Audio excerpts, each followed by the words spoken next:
Assalamualaikum warahmatullahi wabarakatuh. Di kesempatan kali ini saya ingin melanjutkan materi untuk open source system. Kali ini saya ingin membahas mengenai organisasi non-profit, ya, yang dimana organisasi ini adalah organisasi yang dimana tidak mencari keuntungan alias non-profit, dan biasanya biaya yang dipakai itu hanya untuk menutupi operasional saja, alias ya nutup-nutupan aja. Nah, meskipun tidak menghasilkan profit yang banyak, organisasi non-profit ini ternyata cukup digemari oleh mereka, ya, komunitas-komunitasnya, karena memang ingin murni menghadirkan sebuah sistem operasi atau aplikasi untuk bersama. Itu adalah organisasi non-profit. Dan di dunia ini sangat banyak sekali organisasi non-profit yang berjalan untuk open source. Nah, apa sih perbandingan antara organisasi profit dan non-profit? Kita lihat dari tujuan bisnisnya. Kalau organisasi non-profit itu pastinya untuk komunitas. Pokoknya kalau komunitas puas kita senang. Itu adalah non-profit. Tapi kalau kita lihat dari organisasi profit, di sini tujuan bisnisnya adalah ekuitas pemilik. Pokoknya yang punya senang. Beda dengan yang non-profit. Non-profit komunitas senang, kita senang. Kalau profit pemilik senang ya sudah.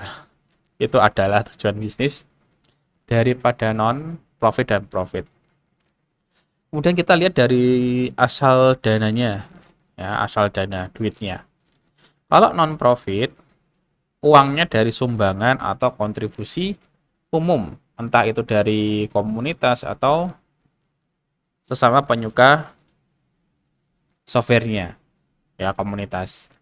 Sedangkan kalau yang profit, uangnya dari modal bisnis yang jelas harus dikembalikan atau ada kayak istilahnya yang diputar kembali, ya, dana modal bisnis.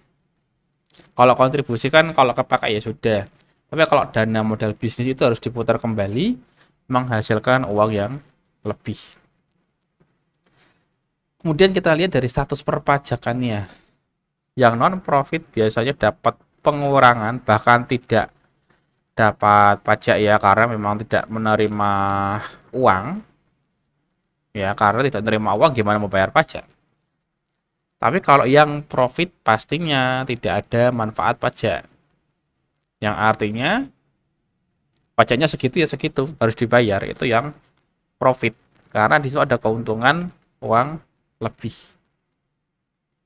Kemudian dari pelaporan keuangannya, ya, dokumen statement atau status keuangan kalau non profit. Tapi kalau profit bisa berupa lembar keseimbangan, ya, equity, saya lupa namanya, sama statement penghasilan. Nah, kalau di non profit kan tidak ada yang namanya statement penghasilan karena tidak menerima sepeser pun, ya. Nah, bagaimana komunitas non profit ini bisa bertahan? Ada 3 masalah utama berupa beban operasional pastinya, ya, jalanin server, ngupload software. Kemudian ada beban sewa, kalau ada sewa server itu juga masuk, ya. Dan pajak. Ya, itu masalah utama daripada komunitas NP. Kalau ternyata di Indonesia komunitas NP tidak ditarik pajak, berarti masalah satu udah hilang. Tinggal 2 masalah yang ada, operasional dan sewa. Nah, ketika kita ingin memilih model bisnis non-profit, berarti sifatnya adalah community service atau pelayanan kepada masyarakat, sekaligus bentuk promosi, ya. Jika dananya ternyata dari pemerintahan, ya, memang ada dana hibah seperti itu, maka yang membuat keputusan pendanaan adalah pemerintah dan terkadang ada bunga kolektif.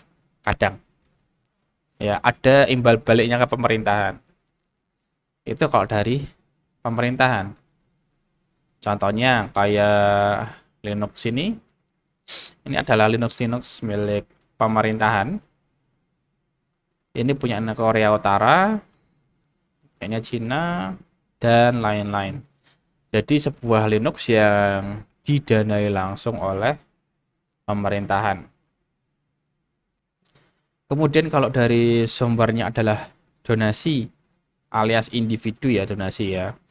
Maka yang membuat keputusan adalah ya individu tersebut. Kita tidak bisa menjustifikasi si A, si B, si E itu dia harus bayar berapa, enggak. Terserah mereka, individu. Motivasinya apa? Altruisme. Sesuka dia. Altruisme artinya semua itu benar. Ya. Tapi dilihat dari satu sisi, mungkin si A dia senang softwarenya. Ya. Si B dia senang dengan fungsinya. Itu adalah contoh altruisme yang tidak bisa dipaksakan ke orang lain. Nah, kalau kita berbicara dengan donasi tadi, maka muncullah nama adalah donationware, di mana model lisensi perangkat lunak ya itu ditawarkan dengan meminta sumbangan opsional. Jadi si pengguna aplikasi bisa memilih mau membayar sumbangan atau tidak. Itu donationware. Jumlah donasi juga dapat ditentukan oleh developer. Ya. Di developer bebas menentukan segini. Atau diserahkan ke pengguna mau berapa berdasarkan persepsi individu dari nilai perangkat lunak. Karena donationware sepenuhnya diserahkan ke penggunanya. Kalau menurutmu bagus ya kasihnya segitu, kalau bagus banget kasihnya segini. Jadi bisa menentukan nilai daripada software tersebut. Contohnya kita ada Slackware Linux, Elementary OS, Mageia. Itu adalah contoh-contoh software yang menggunakan donationware. Ya, donationware. Ini contohnya, jadi kalian mau $10, $20, $30 atau custom itu diizinkan. Kalau kasih nol pun bisa. Karena custom bebas.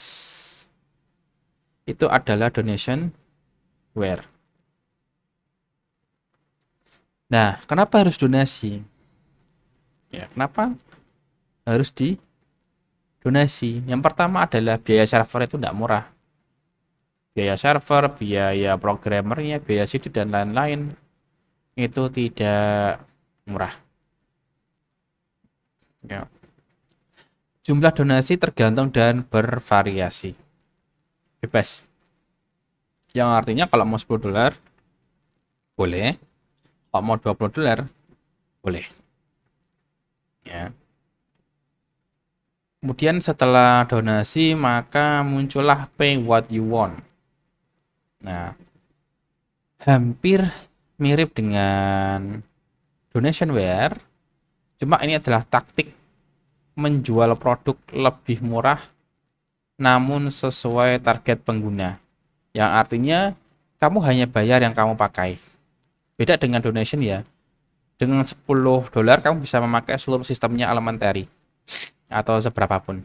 Tapi kalau pay what you want, kamu hanya bayar yang dipakai. Hanya bayar yang dipakai. Juga bisa menjadi taktik survei. Melihat produk mana yang paling disukai. Karena produk yang paling laris berarti kelihatan di situ produknya paling populer. Di situ kita bisa melihat berapa nilai produk untuk setiap pelanggan potensial. bisa menghilangkan hambatan akuisisi pelanggan, bisa dapat umpan balik, dan memiliki pelanggan baru nantinya.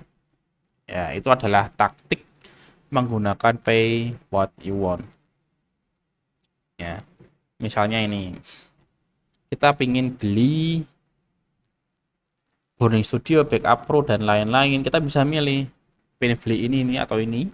Ya, apa mau beli semuanya? Ya, terkadang malah beli semuanya itu lebih murah. Tergantung apa yang dipakai. Nah, kesimpulannya, dari semua itu, entah donationware dan pay what you want, semuanya dilakukan demi komunitas. Dan memang hanya berfungsi sebagai penutup biaya operasional, yang dimana si pengembang tidak mendapatkan keuntungan sedikit pun dari yang dilakukan. Itu adalah bentuk dari organisasi non-profit. Oke, itu saja untuk hari ini. Saya cukupkan. Saya ucapkan terima kasih. Wassalamualaikum warahmatullahi wabarakatuh.